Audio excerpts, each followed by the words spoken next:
discontinuidad.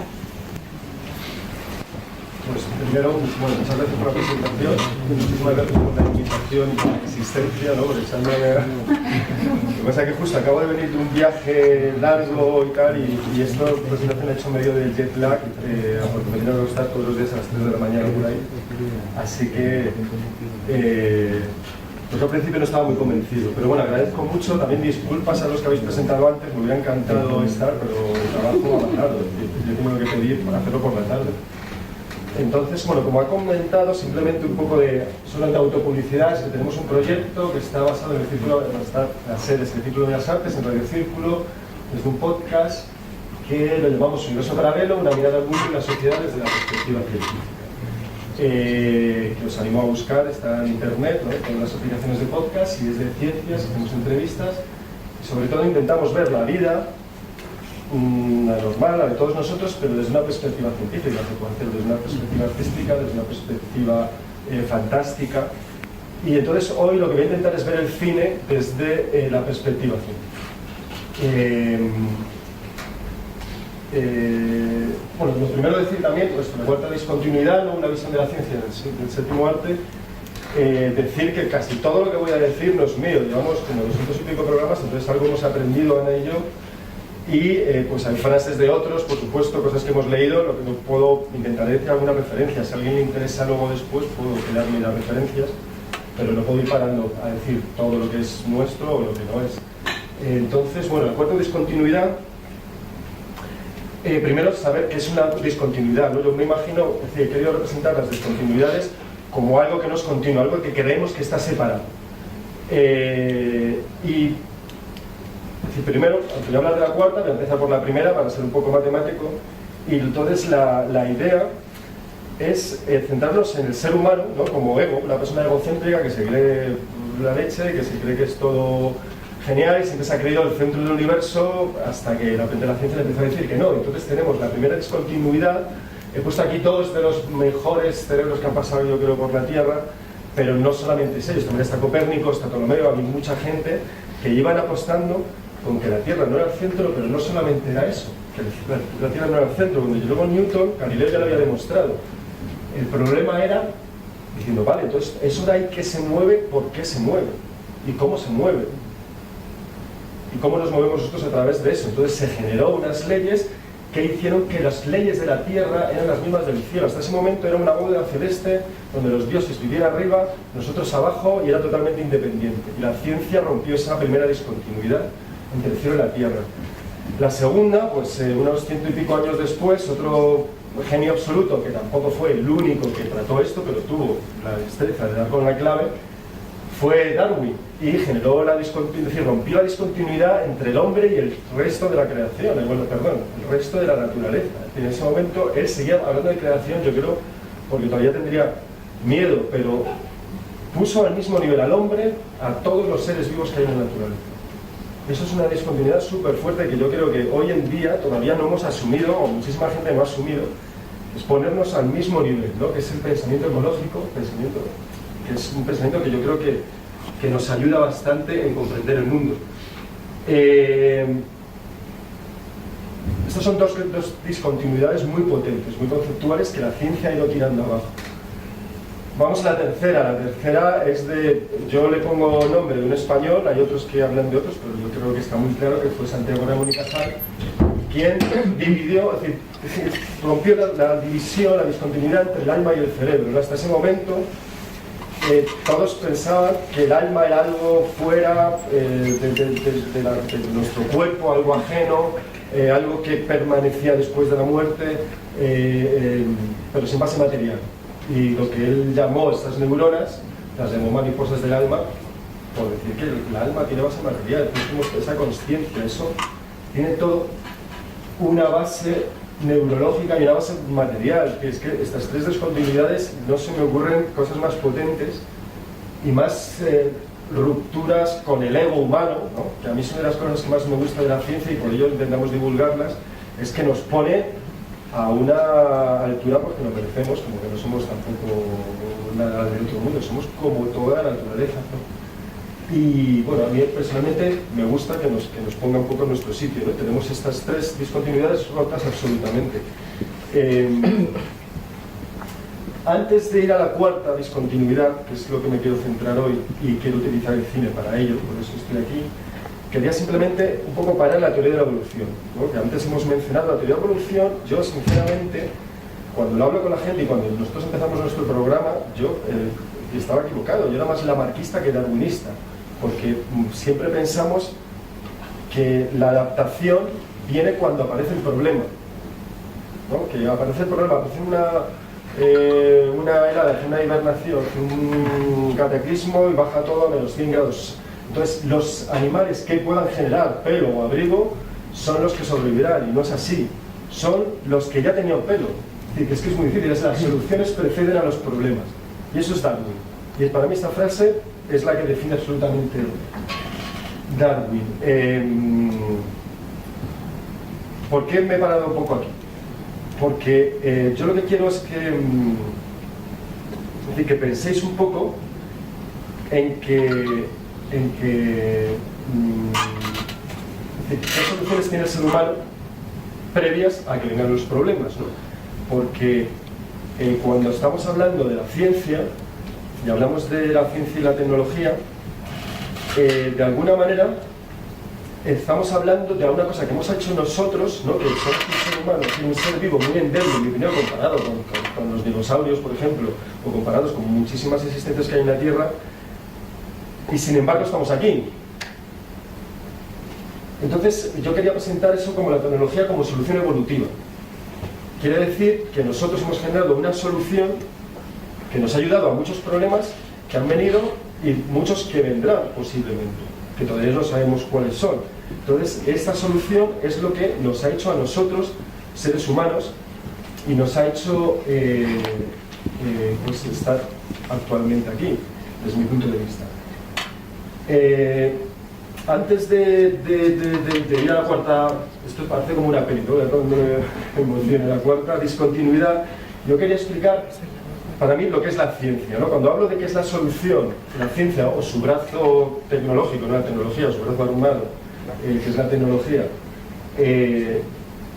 cuando digo que lo hemos generado, es decir, todo viene de responder esta pregunta, en mi opinión, el inicio, ¿no?, del pensamiento científico es volver a Galileo, porque claro, vosotros tenéis que pensar, una persona que se da cuenta que la Tierra no es el centro, pero tiene unos colegas muy cerca, que se llaman la Iglesia, que acaban de quemar a varios amigos suyos. Entonces, dice, bueno, ¿cómo puedo salir yo a decir esto sin demostrar una cosa? Que es, ¿por qué si la Tierra se está moviendo a kilómetros por segundo, exactamente, no me acuerdo ahora mismo del cálculo, qué es lo que hace que no lo notemos? Si ahora mismo tengo esta botella de agua y no veo ni una sola vibración. Entonces es una pregunta que tuvo que resolver Galileo, que muchas veces cuando las pongo me doy cuenta que mucha gente todavía no sabe la respuesta, ya han pasado 400 años. Pero él se apoyó, para responderlo, se apoyó en las matemáticas, ¿no? Y entonces en ese momento fue cuando se dio cuenta, que es teoría de sistemas inerciales, ¿no?, de Galileo, cuando se dio cuenta de eso, se dio cuenta que la naturaleza utilizaba matemáticas que habían inventado unos griegos antes, pero como un lenguaje, ¿no? Aquí esto es como un pequeño chiste, a mí me hace mucha gracia porque le pregunté a Euclides, oye, ¿cómo voy a la Acrópolis? Y él te lo hace en un lenguaje que controla, que es el lenguaje matemático, porque no es más que un lenguaje. Este lenguaje es el que nos ha ido haciendo avanzar y nos ha hecho pues separarnos del pensamiento mágico, ¿no?, que había hasta ese momento. Simplemente, ya para empezar con el cine, voy a poner un fragmento, porque a mí me encanta este fragmento de este inicio de la película Mr. Nobody, porque creo que explica muy bien lo que es ciencia y lo que es superstición.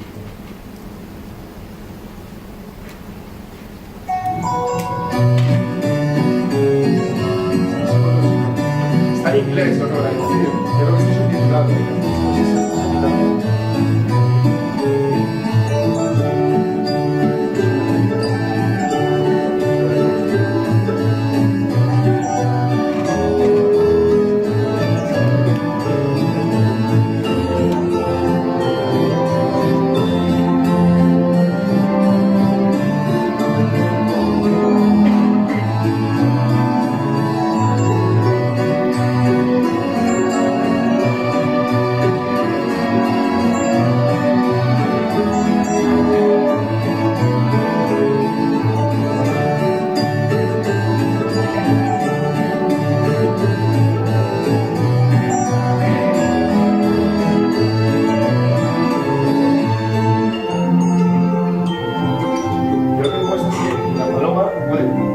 ya lo demostráis.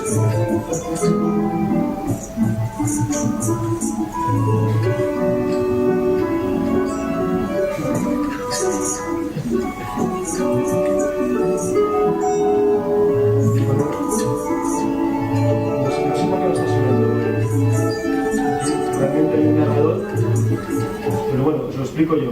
Aquí realmente había un narrador, no sé, que aún estaba pensando. La cuestión es que la paloma le ponen comida. Habéis visto al principio que la paloma puede razonar. Entonces, la paloma aprende, le pone un dispositivo que da con el pico un botón y se abre la compuerta. Entonces, siempre que tiene hambre, le da el botón y se abre la compuerta y come. Entonces, tiene esa asociación. De repente ponen este reloj que hace que la apertura de la compuerta sea aleatoria absolutamente. Entonces, la paloma da el botón y ve que no funciona, se pone nerviosa y empieza a mover las alas. Y se abre la puerta, pero sin tener ningún tipo de correspondencia ni causalidad con que mueva las alas. Y ahí demuestra cómo la paloma, a partir de ahí, cada vez que tiene hambre, mueve las alas. Y está moviendo las alas hasta que se abre por random. Esto yo creo que es el pensamiento de superstición y es lo que diferencia la ciencia. La ciencia, a través de la matemática y de estos genios, pues fueron eliminando todas esas supersticiones y generando pues esa tecnología. Entonces, aquí ya vuelvo.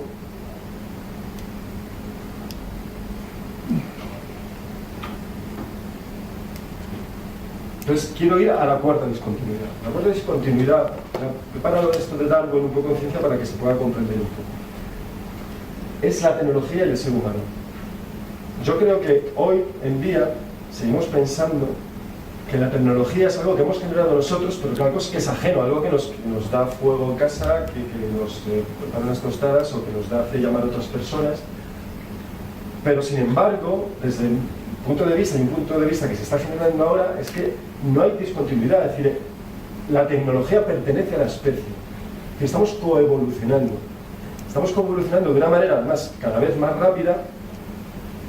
Pero cuando hablo de tecnología no hablo solamente de móviles o de tecnología digital actualmente, hablo del fuego, hablo de la agricultura, hablo del lenguaje. El lenguaje es un invento tecnológico hiperpotente que nos ha hecho ser humanos. Entonces, ya desde ese momento ya estábamos coevolucionando. Otras maneras, es decir, hoy por hoy, el universo de las drogas para el cerebro, ¿no? De Prozac, de antidepresivos, todo eso nos está haciendo evolucionar. Los antibióticos, ¿no? Con las bacterias, y las bacterias que nos atacan van generando cosas diferentes porque nosotros somos una especie diferente. Es decir, estamos conviviendo con la tecnología pero coevolucionando, ¿no? Para mí es una manera de aceptar esto para que estar en una mejor situación de comprender hacia dónde vamos. Porque yo creo que estamos en un momento crítico hoy por hoy, porque durante la humanidad, pues desde África hasta ahora, pues las cosas han ido como progresivamente evolucionando o cambiando, pero hoy es que cada año tenemos cosas diferentes y yo creo que somos una especie diferente. A mí me gusta mucho una frase de Carl Sagan, que antes comprobando, veo que está en mi papel, no está aquí, me gustaría, que es, bueno, primero, antes decir eso, que la tecnología ha transformado nuestro entorno, prácticamente abarca todo y muy pocas cosas que ya no estén dentro de la tecnología, y aquí tendemos a pensar acerca de la tecnología como algo ajeno, ¿no? Algo de lo que nos podemos nutrir cuando es una separación que en mi opinión no existe, y voy a jugar un poco con ella. La frase que os decía era de Carl Sagan, que dice que crecemos en una sociedad basada en la ciencia y la tecnología y en la que nadie, yo diría casi nadie, sabe nada de estos temas. Esta explosiva mezcla de ignorancia y poder va a terminar tarde o temprano explotándonos en nuestras caras. Y yo creo que estamos un poco por ahí. Por eso me animo a hacer esta conferencia y quería hacer un juego con vosotros de predicción, ¿no? Luego, si tenéis preguntas, podemos volver a este punto, ¿no? Pero la predicción es una cosa que es muy complicada, es decir, es muy difícil. Y yo creo que hoy en día más, ¿no? Pero voy a poner unos ejemplos del pasado como por ejemplo el presidente de IBM, que dijo que él veía mercado, el presidente inicial de IBM, por 1930 o algo así, dijo que él veía mercado para 5 o 6 ordenadores como máximo. O Bill Gates, que dijo que un ordenador nunca va a poder necesitar más de 528, creo que era, el múltiplo, kilobytes. podemos hablar. Karl Marx, el ferrocarril en la India. Karl Marx, pues, que fue un visionario y fue muy bueno en muchas cosas, él hablaba de que cuando el ferrocarril llegara a la India se iba a acabar el sistema de castas, ¿no? Que iba a haber una población uniforme y que digamos, hoy por hoy siguen las castas.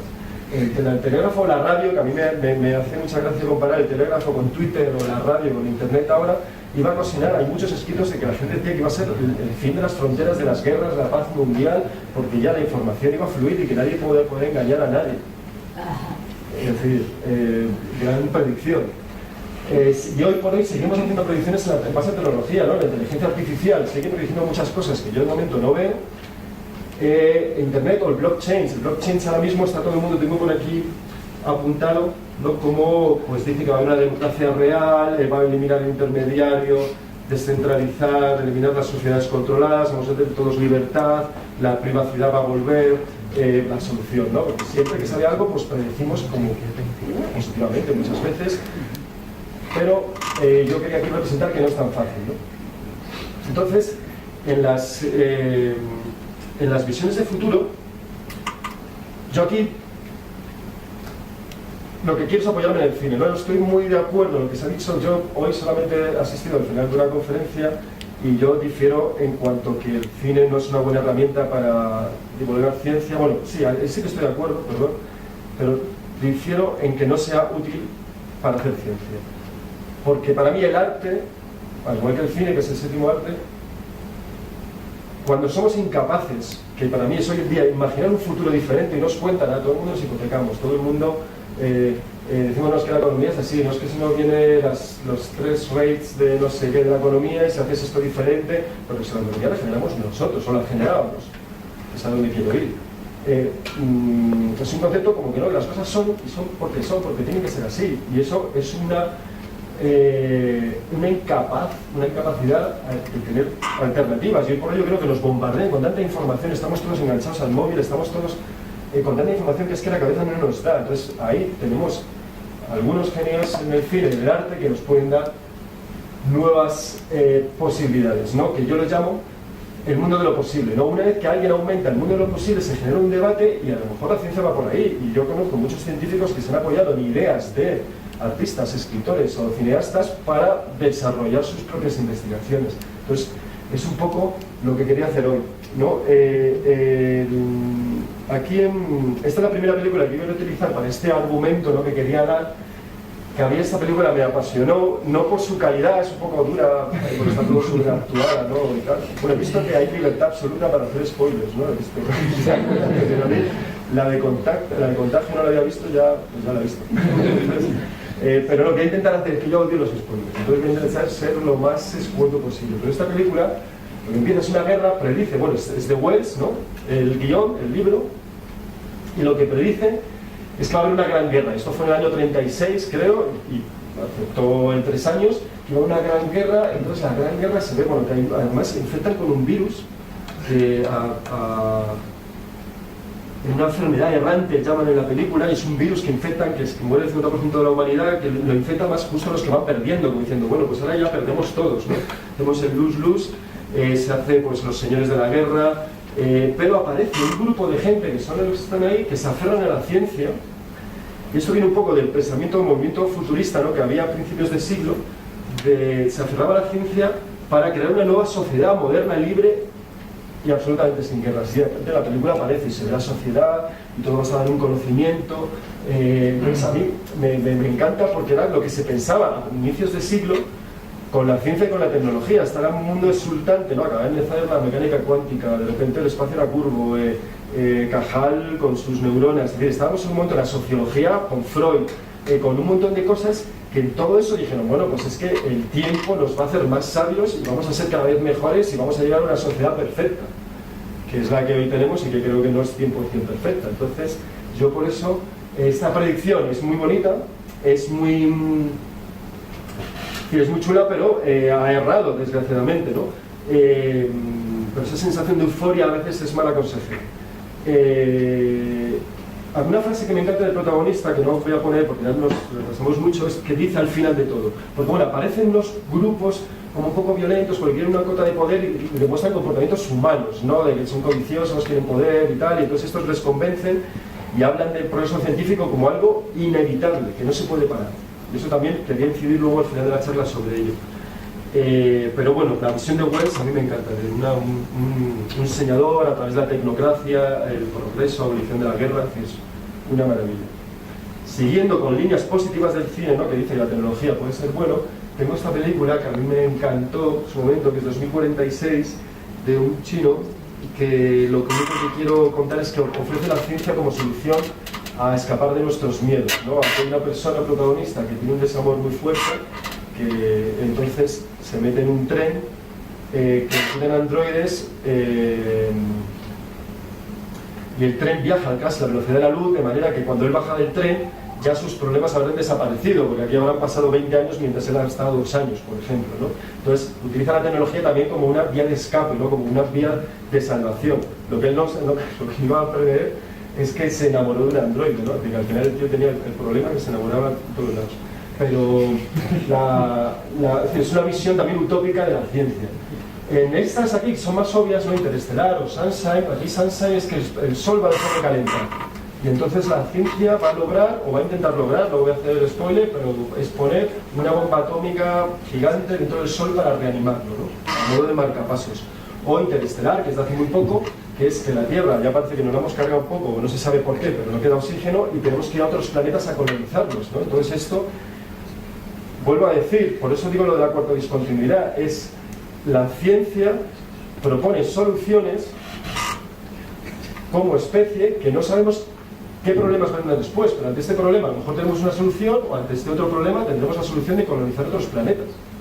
Y eso ya nos hace como especie, es decir, estamos como evolucionando, ¿no? Es por un poco volver a esa cuarta discontinuidad. Entonces, aquí son como cosas positivas, ¿no? Tenemos la línea positiva del cine, donde van dando ideas que nos animan a la ciencia, ¿no? Luego tenemos películas como Blade Runner, o como Moon yo la recomiendo totalmente, donde la ciencia puede proponer soluciones de cosas que no queremos hacer, ¿no? Por ejemplo, ¿no?, que es la generación de androides o de hombres mutantes y que hagan cosas que nosotros no queremos hacer, ¿no?, o no podemos hacer. ¿Cuál es el problema de esto? Es que ya se empiezan a generar problemas, ¿no?, colaterales, ¿no? Blade Runner, yo creo que ahí sí que lo habremos visto casi todos. Pues claro, estos seres replicantes tienen sus sentimientos y entonces al final batallan por no desaparecer, entonces creas un problema, ¿no? A la vez que estás haciendo una solución creas un problema. Y Moon, pues ahí os lo voy a dejar porque creo que no lo había visto mucha gente y ahí hacer un spoiler sería muy doloroso, porque es un peliculón del hijo de David Bowie, así que os lo recomiendo. Dando un poco más películas, ¿no?, que apoyen este discurso de la cuarta discontinuidad, ¿no?, y hacia dónde vamos, quería hablar de estas dos, ¿no?, que son también bastante actuales, ¿no?, de Her y de Ex Machina. No sé si habéis visto las películas. Aquí yo quería parar porque en esta coevolución está un concepto que se llama la noosfera, que a mí me gusta mucho, que yo creo que de alguna manera no hablan de él, pero sí que de una manera están lucrándose de él, que es, si tenemos la biosfera, ¿no?, que es la vida, tenemos la tecnosfera o infosfera, que es todos los datos que genera una ciudad, todos los datos que ahora mismo tenemos con el Big Data y con todas las cuestiones que tenemos, ¿no? Digo, pues se habla casi a diario sobre ello. Sin embargo, la noosfera es cuando esos datos sean conscientes de sí mismos y puedan interactuar con nosotros. Y ese es el caso de Her, no sé si lo habéis visto, ¿no?, que es una mente o un software artificial, pero que parece que tiene conciencia de sí mismo, porque parece es lo importante, e interactúa con nosotros. Hasta ahora mismo esa infosfera se lo ha pasado, la infosfera da datos y no interactúa con nosotros, pero aquí ya empieza a interactuar con nosotros. Y en Ex Machina, no sé si lo habéis visto también, pero bueno, es un robot que lo que hace es meter en su cabeza absolutamente todos los datos de Internet. Entonces sabe manejar a la gente. De hecho, al protagonista lo maneja como quiere y hace lo que quiere con él y empieza a jugar con él y acaba pues como en el 2046. Entonces, la cuestión es que aquí yo me quería parar porque este concepto de la noosfera es justo hacia donde vamos actualmente, ¿no?, con todos estos datos y todo esto que estamos generando con todos nuestros móviles en nuestro día a día, porque estas cosas tienen pros, ¿no? Que nos dan compañía, por ejemplo, ¿no? O nos pueden hacer más inteligentes en otro momento porque nos pueden ayudar a procesar más rápido, ¿no? Pero yo quería aquí parar un momento por eso al inicio de la presentación he dicho yo que quería hablar un poco de futuro, ¿no? Y de hacia dónde vamos, y lo de la cuarta discontinuidad me gusta mucho el concepto porque al ser una coevolución podemos todavía controlarla, ¿no? De alguna manera.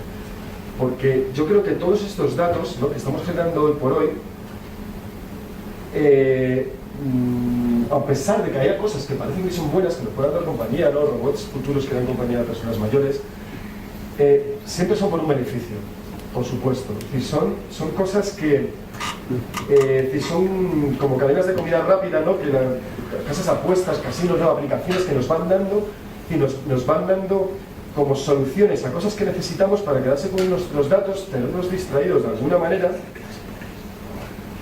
y generar un nuevo concepto de humano, que yo lo llamo el neuhumano, ¿no? Que es el poshumanismo, que es el que está apoyado en esos datos, en esa comodidad y en pensar que tiene todo disponible al momento, y entonces le hace ser una especie más vaga, creo yo, menos cultura, porque ahora mismo vamos en el metro, antiguamente cuando yo era adolescente íbamos a la universidad y casi todo el mundo iba con un libro y ahora casi todo el mundo va con Instagram.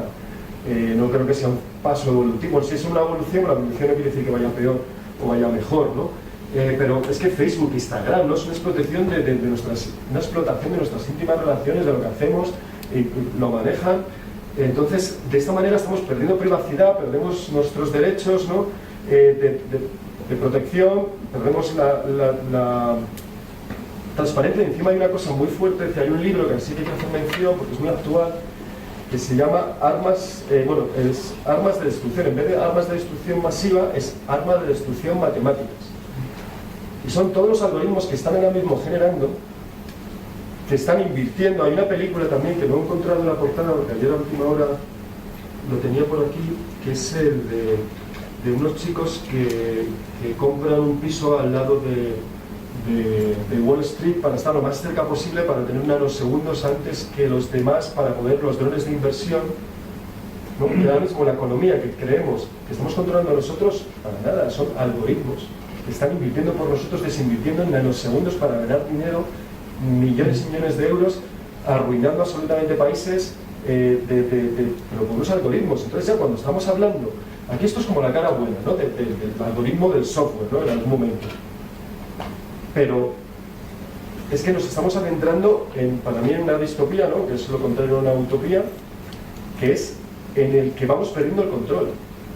Ahora mismo hay algoritmos de la policía, mira los algoritmos para ver quién es sospechoso y quién es sospechoso. Pues hombre, todo algoritmo tiene su ideología.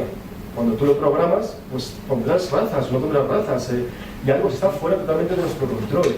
Entonces yo os recomiendo, pues, leer este libro y darnos cuenta un poco de hacia dónde vamos, ¿no? Porque si estamos yendo hacia esto, que es lo del neuhumano, estamos yendo hacia la virtualidad, ¿no?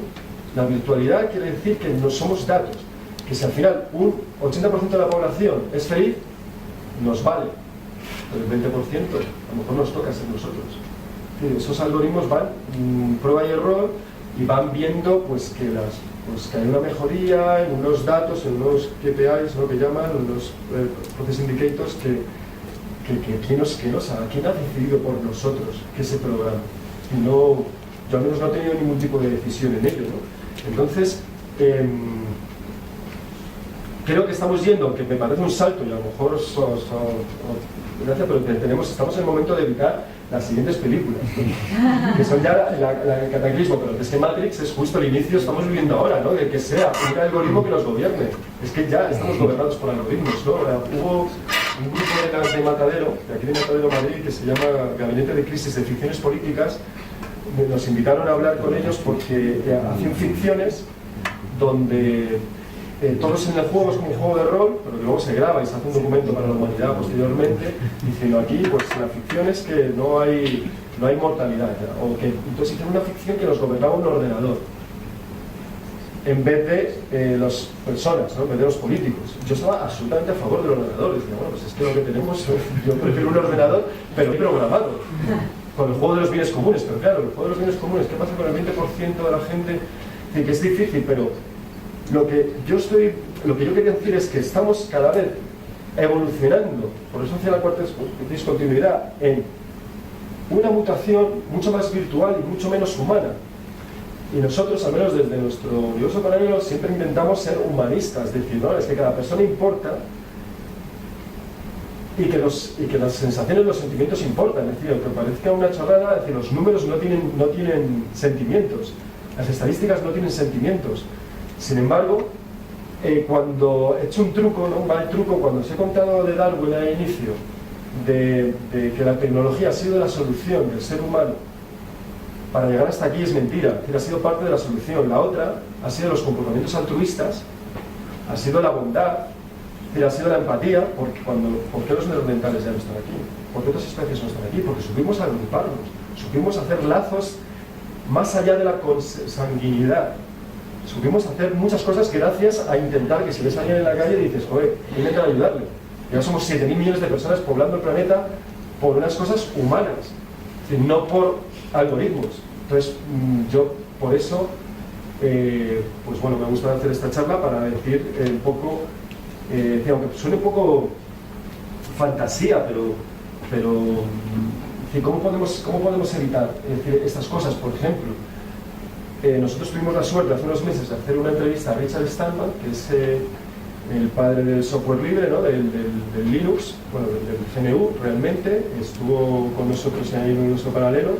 Aprendimos un montón de él, ¿no? De lo que significa todavía, lo que significa soñar, lo que significa no dar tus datos, y que hoy por hoy es una decisión individual de todos nosotros ceder nuestros datos, debe ser individual. Y a través del software libre sabes lo que hacen con tus datos y no te obligan a cederlos para ello. Hubiera estado genial poner un poco de coherencia y no presentarlos en un PowerPoint, me acabo de dar cuenta. Pero es que no sé el software libre del Linux aquí en el Mac. Entonces, a modo de conclusión, ¿no? Pues yo creo que estamos ya en tiempo, ¿no? De la media hora. Yo lo que he pretendido aquí es generar un espacio de reflexión con la intención de entender de dónde venimos, ¿no? Que nos ha llevado hasta aquí, que es la tecnología, para ser humanos, y poder generar un debate, ¿no? Que si queréis ahora podemos discutir, ¿no? Solo si entendemos qué nos hizo llegar hasta aquí, y entender el momento en el que vivimos, podremos imaginar un futuro posible a nuestro favor. Por eso para mí el cine y el arte es muy importante para generar ideas disruptivas hacia donde vamos, ¿no? Comprender es el mejor método para sobrevivir. Bueno, esto es una frase romántica de uno de mis libros favoritos, por eso la he puesto, que es Momo, ¿no? Que es un poco el que dice, no, señores, hay que recuperar el tiempo para nosotros. No sé si habéis leído la novela, pero Tino era un soñador que predecía todo lo que iba a pasar, un poco lo que está pasando. Entonces esta frase es un poco categórica, pero a mí me gusta, ¿no? Que es el momento que dejemos de luchar contra seres humanos comenzará la verdadera mutación. Y nada, hasta aquí.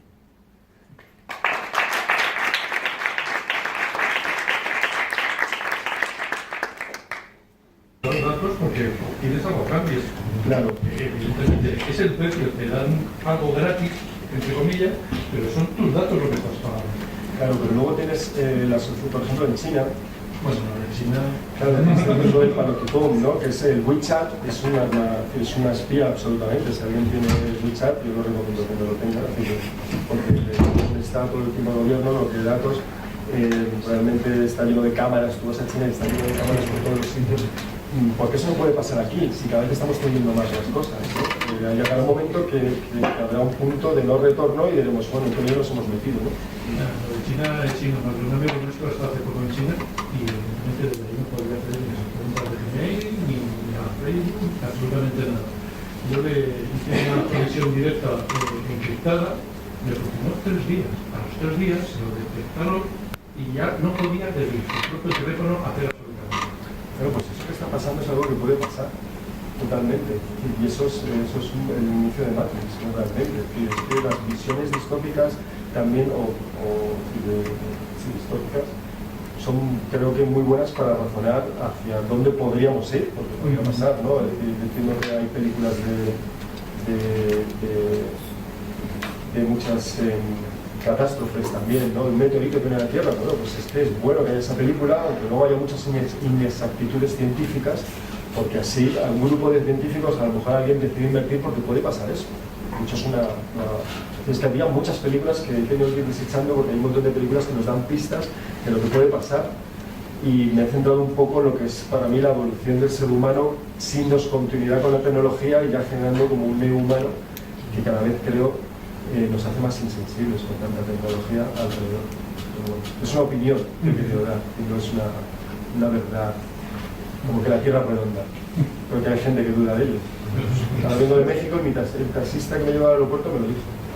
Me dice, bueno, ¿pero tú crees eso de que la Tierra es redonda? Y yo dije, joder, no sabes con quién estás hablando. Con un loco de la ciencia, hombre. Pero bueno. Entonces, si no tenéis ninguna pregunta, queda una charla, ¿no? Sí, yo creo que los has dejado pensando. Claro, bueno, será la intención. También alguien que me dice, tío, vaya tontería, yo qué sé, cualquier cosa.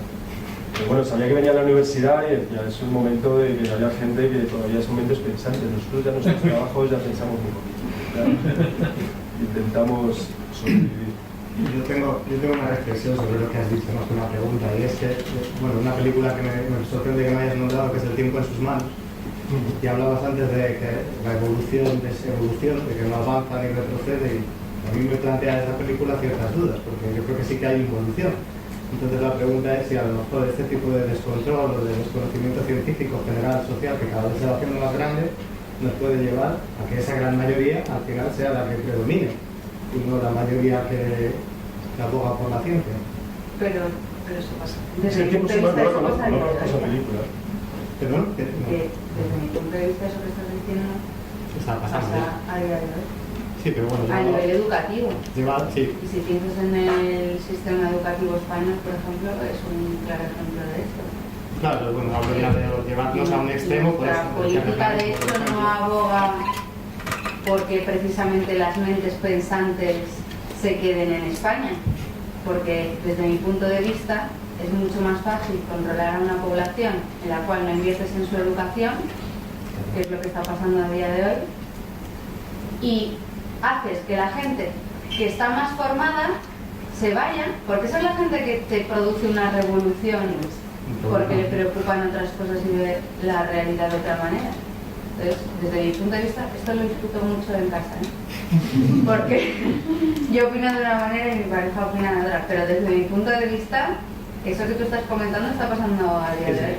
Y la ciencia es un claro ejemplo. En España no quieren que se quede la gente que piensa y que está formada. No les interesa.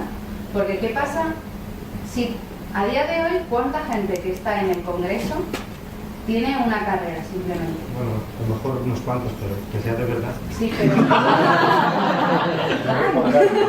bueno, pero no digo eso. O no simplemente una carrera no significa nada. Porque hay gente que tiene una capacidad memorística grandísima, pero luego o no sabe aplicar sus capacidades o no ha trabajado. Pero simplemente, ¿cuánta gente de nuestros políticos que se dedican, por ejemplo, a educación, han tenido relación con el sistema educativo español?